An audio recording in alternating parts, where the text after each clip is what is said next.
انتہائی اہم سوال ہے کہ کیسے معلوم پڑے کہ وہ کون سی علامات ہیں کہ جن سے یہ معلوم ہو جائے کہ اللہ سبحانہ و تعالیٰ کسی عورت سے راضی ہے یا نہیں۔ بسم اللہ الرحمن الرحیم۔ پیارے دوستو، جب اللہ کسی عورت پر کرم فرمانا چاہتا ہے، اس سے راضی ہو جاتا ہے تو اس عورت کے جسم میں 8 تبدیلیاں ظاہر ہو جاتی ہیں، لیکن یہ ضروری نہیں کہ 8 کی 8 نشانیاں رونما ہو تو ہی اللہ راضی ہے۔ جو ہی ان میں سے کوئی ایک نشانی بھی واضح ہو جائے تو سمجھ جائیں کہ رب کائنات آپ سے راضی ہو گیا۔ اس کے ساتھ ہی ساتھ ایک اور انتہائی اہم مسئلہ بھی بیان کریں گے کہ کچھ مرد حضرات خواتین کے ساتھ انتہائی گھٹیا رویہ رکھتے ہیں، لہٰذا آج کی اس ویڈیو میں حضرت علی رضی اللہ تعالیٰ عنہ کا فرمان سنائیں گے کہ کسی عورت کو گالی گلوچ کرنا کیسا ہے، اس کے ساتھ مار پیٹ کی جائے تو کیا ہوتا ہے، اور ایسے گھروں میں اس عمل سے کون سی پریشانیاں نازل ہوتی ہیں۔ دوستو، اللہ تبارک و تعالیٰ جس انسان کو دین کی سمجھ عطا فرماتا ہے،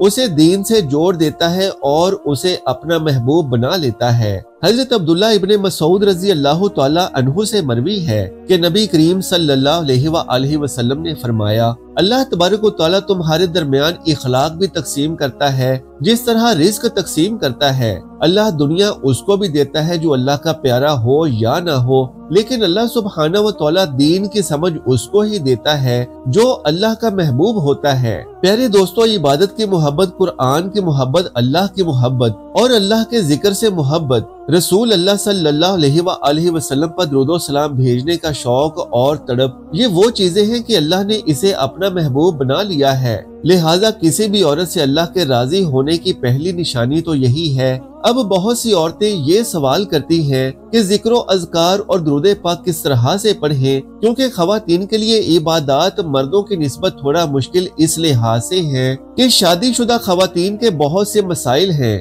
چھوٹے چھوٹے بچوں کی دیکھ بھال، بچوں کا ماں کے کپڑوں کو پیشاب وغیرہ کر کے ناپاک کر دینا، اس کے لیے حیض و نفاس کے مخصوص ایام کی پریشانی الگ، تو ان حالات میں ایک عورت کے لیے ذکر و اذکار اور درود پاک وغیرہ کی کثرت کرنا مشکل ہے۔ لہٰذا جان لیجئے کہ علماء کرام کا اس موضوع پر اجماع ہے کہ تمام مسالک کے علماء کرام کا فتویٰ ہے کہ خاتون حالت حیض میں ہو، حالت نفاس میں ہو، حالت ناپاکی میں ہو، حالت جنابت میں ہو یا کسی بھی حال میں ہو، خواتین اپنا معمول کا ذکر اذکار جاری رکھیں اور اس میں ہرگز شک و شبہ نہ کریں کہ وہ ناپاکی کی حالت میں ذکر وغیرہ کر رہی ہیں، لہٰذا قبول ہوگا یا نہیں۔ البتہ نماز اور قرآن پڑھنے کے لیے پاکیزگی کی خاص ضرورت ہے اور پاکیزگی حاصل کرنا اور باوضو ہونا شرط ہے، نماز کے لیے اور قرآن کو دیکھ کر پڑھنے کے لیے۔ البتہ اگر کوئی ناپاکی کی حالت نہ ہو تو قرآن کو بغیر وضو کے بھی زبانی یا چھوئے بغیر پڑھا جا سکتا ہے، لیکن نماز کے لیے ہر حال میں باوضو ہونا شرط اول ہے۔ لہٰذا ایسی بہنیں، مائیں اور بیٹیاں جن پر اللہ کی خاص رحمت ہے اور جو پاکیزگی کے عام ایام میں تو ذکر و اذکار کی کثرت کرتی ہیں کہ جس کا انہیں بے حد شوق بھی ہے، لیکن جیسے ہی ناپاکی کے ایام آتے ہیں تو انہیں اپنے محبوب اذکار اور درود پاک کو ترک کرنے کی زحمت اٹھانا پڑتی ہے، تو جان لے کہ وہ ہر حال میں ذکر و اذکار کی کثرت کر سکتی ہیں، اور حقیقتاً یہ ان پر اللہ کا خاص فضل اور کرم ہے، اور یہ پہلی نشانی ہے کہ اللہ ان سے راضی ہے۔ دوسری نشانی یہ ہے کہ رسول اللہ صلی اللہ علیہ وآلہ وسلم نے فرمایا، اللہ جسے اپنا بناتا ہے تو پھر اس پر تھوڑی سی آزمائش بھی ڈالتا ہے، یعنی اللہ سبحانہ و تعالیٰ یہ دیکھنا چاہتا ہے کہ یہ بندہ میرے فیصلے پر راضی ہوتا بھی ہے یا نہیں۔ جو راضی ہو جائے تو پھر اللہ تعالیٰ اسے اس دنیا میں بھی راضی کرتا ہے اور آخرت میں بھی راضی کرتا ہے، لیکن اگر کوئی اس وقت بخلاہٹ کا شکار ہو جائے کہ یہ میرے ساتھ کیا ہو گیا، حالانکہ میں تو نماز بھی پڑھتا ہوں، قرآن کی تلاوت بھی کرتا ہوں، تو پھر مجھے بخار کیوں ہو گیا، میں تو دین اسلام کی تعلیمات پر عمل کر رہا ہوں، تو پھر مجھ پر یہ سختیاں اور مصیبتیں کیوں آ رہی ہیں؟ یقیناً ایسی سوچیں انسان کو پریشان کرتی ہیں، لیکن ایسا ہرگز نہیں سوچنا چاہیے۔ پیارے دوستو، حضرت بلال حبشی رضی اللہ تعالیٰ عنہ سے کسی نے پوچھا کہ آپ تو بڑی توحید کی باتیں کرتے ہیں، تو آپ کو اتنی بری طرح سے مار کیوں پڑتی ہے؟ تو انہوں نے جواب دیا کہ تم بھی تو بازار سے برتن خریدنے سے پہلے اسے اچھی طرح سے ٹھوک بجا کر دیکھتے ہو کہ مٹی ٹھیک طرح سے لگی ہے یا نہیں؟ بس میرے رب نے بھی مجھے آزمایا تھا۔ پھر یہی غلام تھا کہ جس کے بارے میں اللہ کے رسول نے ارشاد فرمایا کہ اللہ نے جنت میں بلال حبشی کو نہایت ہی اعلیٰ و عرفہ مقام عطا فرما دیا ہے۔ نبی کریم صلی اللہ علیہ وآلہ وسلم نے فرمایا کہ شب معراج پر جنت میں مجھے اپنے سے آگے آگے قدموں کی آہٹ سنائی دی تو میں نے جبرائیل علیہ السلام سے پوچھا یہ کون ہے؟ تو جبرائیل علیہ السلام نے جواب دیا کہ بلال حبشی ہیں۔ نبی کریم صلی اللہ علیہ وآلہ وسلم جب واپس آ گئے تو بلال رضی اللہ تعالیٰ عنہ سے پوچھا کہ تم ایسا کون سا عمل کرتے ہو کہ جس کے سبب تم جنت میں اس مقام پر ہو؟ تو حضرت بلال نے عرض کیا یا رسول اللہ، آپ ہی نے تو فرمایا تھا کہ ہر وقت با وضو رہنا چاہیے، تو جب بھی میرا وضو ٹوٹتا ہے تو میں فوراً نیا وضو کر لیتا ہوں، اور جب وضو کرتا ہوں تو ساتھ ہی 2 رکعت نوافل بھی ادا کر لیتا ہوں۔ چلتے زمین پر ہیں اور قدموں کی آہٹ جنت میں سنائی دیتی ہے، پس آزمائش کا آنا بھی اللہ تبارک و تعالیٰ کی محبت کی نشانیوں میں سے ایک اہم نشانی ہے، کیونکہ اللہ کے محبوب بندوں پر ہی آزمائشیں آتی ہیں۔ ایک بزرگ کے پاس ایک شخص حاضر ہوا اور عرض کرنے لگا کہ یا حضرت، نہ جانے مجھ سے کون سا گناہ سرزد ہو گیا ہے کہ ہر وقت پریشانی اور فقر و فاقہ میں مبتلا رہتا ہوں۔ بیماری جان نہیں چھوڑ رہی اور مجھے اس سوچ پہ مبتلا پورا 1 سال گزر چکا ہے کہ آخر میرے اوپر ہی یہ مصیبت کیوں آئی ہے؟ کیا میں اتنا ہی گنہگار ہوں کہ اللہ مجھ سے اس قدر ناراض ہے اور مجھے شفا عطا نہیں فرما رہا؟ تو بزرگ نے مسکرا کر اس کا ہاتھ اپنے ہاتھ میں لیا اور اس کے سر پر اپنا دستے شفقت پھیرتے ہوئے بولے، تمہیں یہ کس نے کہا کہ تمہارے اوپر جو مصیبتیں نازل ہوئی ہیں وہ تمہارے گناہوں کے سبب نازل ہوئی ہیں؟ اگر گناہوں کے سبب ہی مصیبتیں اور بیماری آتی ہوں تو بتاؤ کہ پھر اللہ کے نیک اور برگزیدہ نبیوں، پیغمبروں اور رسولوں پر اتنی سختیاں کیوں آتی رہی؟ پھر بزرگ نے سمجھایا کہ یہ مصائب و آلام ہمارے لیے سزا ہی نہیں بلکہ ہماری آزمائش بھی ہو سکتے ہیں، اور اللہ اپنے نیک لوگوں پر بھی آزمائشیں بھیجتا ہے تاکہ انہیں اس دنیا میں ہی ان کے گناہوں کو ختم کر کے انہیں آخرت میں بلند و برتر درجے عنایت فرما سکے۔ بزرگ کی یہ بات سن کر وہ شخص خوب مطمئن ہوا اور کہنے لگا کہ پہلے میں ہلکی سی مصیبت پر بھی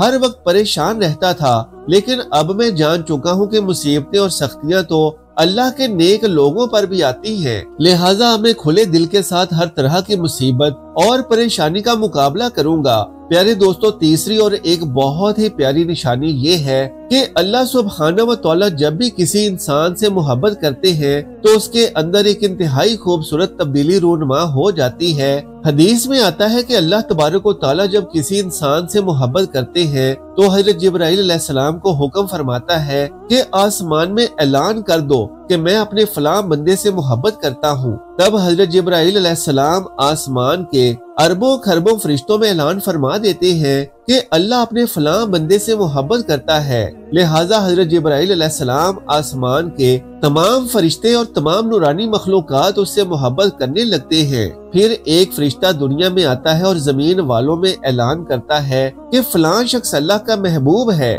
حضرت جبرائیل علیہ السلام اور آسمانوں کی تمام نوری مخلوقات اس سے محبت کرتی ہیں، لہٰذا تم بھی اس سے محبت کرو۔ اس طرح سے دنیا والوں کے دلوں میں بھی اللہ سبحانہ و تعالیٰ اپنے اس محبوب بندے کی محبت ڈال دیتا ہے، لہٰذا ہمیں دنیا میں ایسے کام ضرور کرنے چاہیے کہ جن کے کرنے سے اللہ سبحانہ و تعالیٰ ہم سے راضی ہو جائے۔ پیارے دوستو، حضرت عبداللہ ابن عباس رضی اللہ تعالیٰ عنہ فرماتے ہیں کہ جب نیکیاں قبول ہو جاتی ہیں تو انسان کے جسم میں یہ 5 نشانیاں ظاہر ہو جاتی ہیں۔ نمبر 1، جب کسی انسان کی نیکیاں قبول ہو جاتی ہیں تو اس کے چہرے پر عجیب سی رونق آ جاتی ہے، یعنی وہ انسان دنیا کے سامنے اپنی خوشی کا اظہار اپنی مسکراہٹ اور بشاشت کے ساتھ کرنے لگتا ہے، ہر وقت خوش رہنے لگتا ہے اور یوں لگتا ہے کہ اس ساری دنیا میں اس سے زیادہ پرسکون اور وقار والا اور کوئی نہیں ہے۔ نمبر 2، اس کا دل روشن ہو جاتا ہے کیونکہ اسے اللہ سبحانہ و تعالیٰ کے وعدوں پر یقین آ جاتا ہے،